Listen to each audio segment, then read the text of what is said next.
Cody, thanks for speaking with us again. As of Saturday, a total of 62 Indigenous items from the Vatican's collection has been returned to Canada. Can you talk about the significance of some of these items, how old they are, and what it means to Indigenous people to have these items back?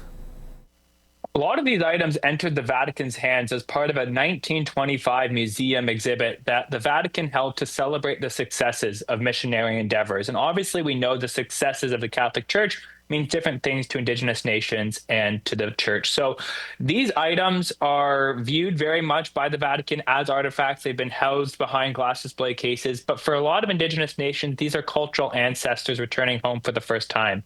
Now, we don't necessarily have a full list of items or photos of what these are, but that's partially based on what we've heard from elders and knowledge keepers who want these items to be assessed for their cultural significance before we publicly disclose what these items might be. Can you talk about what some of the possible things Indigenous groups can learn from these items?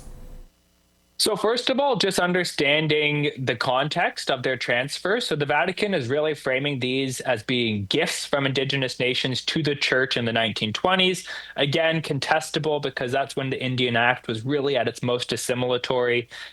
What we can probably see is a revitalization of culture just by looking at the craftsmanship, looking at the materials used for some of these items. We do know that in the 1920s, there was that very intentional attempt to eradicate our cultures. So being able to have these items repatriated to community and having the chance to handle them with elders and knowledge keepers and youth might be a chance to bring back a lot of our knowledge.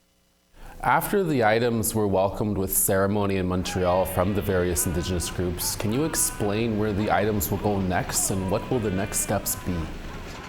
So the Vatican, again, very clearly said that these are not being repatriated directly to Indigenous nations. These are being donated to the Canadian Conference of Catholic Bishops in a church-to-church transfer with the expectation they'll then enter the hands of Indigenous nations. So first they'll be at the Canadian Museum of History.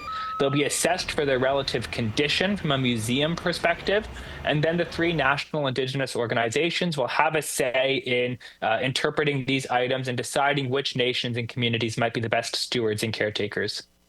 And finally, Cody, do you think we will see more ceremonies like this from other museums and churches in Canada and internationally where Indigenous items will be returned?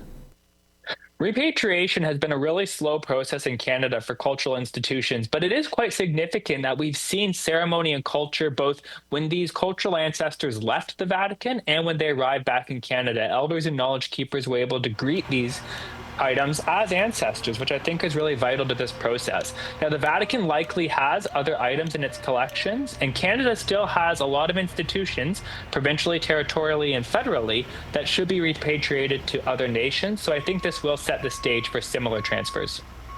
Cody Groat, we'll have to leave it there. Thank you so much for your time. Thank you for having me.